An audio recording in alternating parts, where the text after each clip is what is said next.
Hari Om. Good morning to all. I am Krishnapriya of Class 8 and today I am here to speak a few words about the Armed Forces Flag Day. The Armed Forces Flag Day or the Flag Day of India is a day dedicated to India towards collection of funds from people of India for the welfare of the Indian Armed Forces personnel.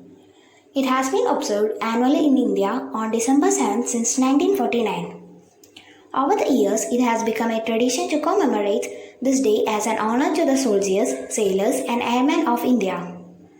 Immediately after India achieved independence, a need arose for the governments to manage the welfare of its defense personnel.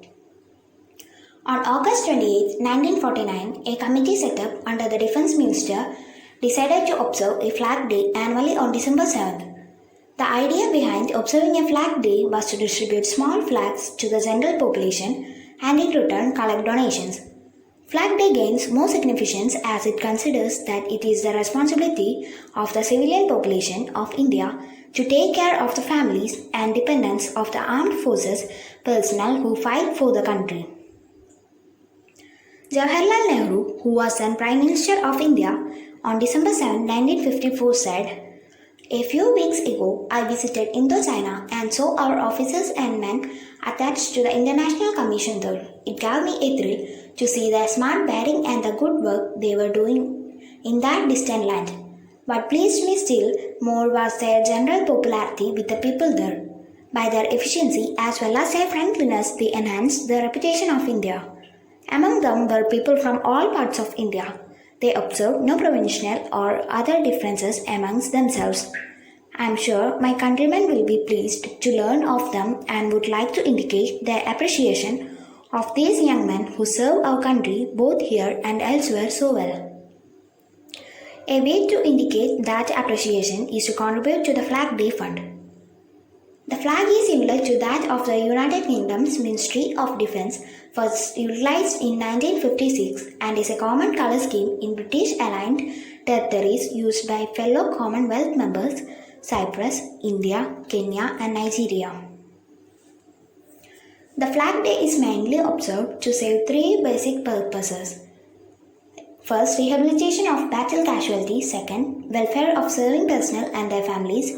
Third, resettlement and welfare of ex-servicemen and their families. The Armed Forces Flag Day commemoration and the collection of funds through distribution of flags. It is a time for Indians to express its gratitude and appreciation to the current and veteran military personnel of India and to acknowledge those who died in service to the country.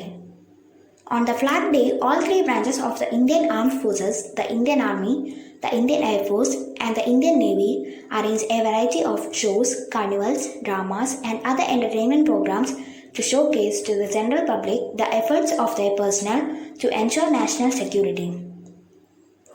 Throughout the country, small flags and car flags in red, deep blue and light blue colors representing the three services are distributed in return for donations. The original Flag Day Fund was set up in 1949 by the Defence Ministers Committee. In 1993, the Defence Ministry of India consolidated related welfare funds into a single Armed Forces Flag Day Fund. Those funds include first, Amalgamated Special Fund for War Bereaved, War Disabled and other ex-servicemen or serving personnel. Second, Flag Day Fund. Third, Send Assistance India and Kendriya Sainik Board Fund. And fourth, Indian Gorkha Ex-Servicemen's Welfare Fund. The fund collection is managed throughout the country by the local arms of Kendriya Sainik Board KSB, which is part of the Ministry of Defence.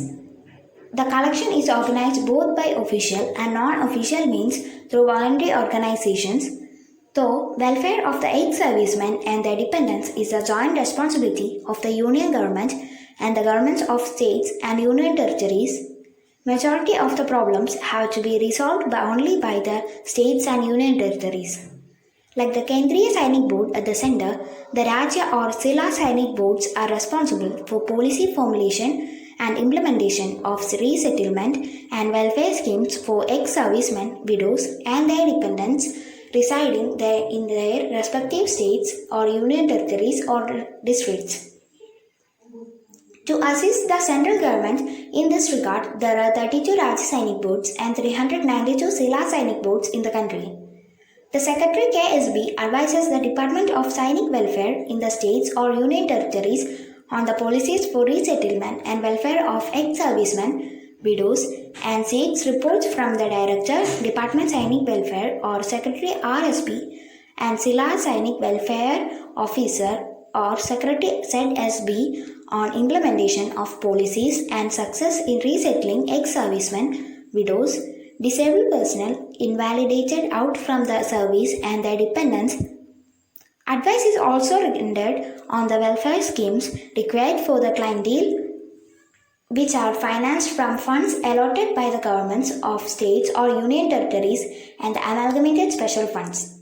The fund is operated by a managing committee presided over by the defense minister at the center and by the executive heads of the governments in the states and union territories. When the Armed Forces Flag Day program was introduced, the fund allocation was managed in such a way that the central KSB headquarters is given only a very small share of the Flag Day fund collections made by each state. The allotted funds for the KSB is only half a paisa per individual in the state. That's all about the Indian Armed Forces Flag Day. Thank you and have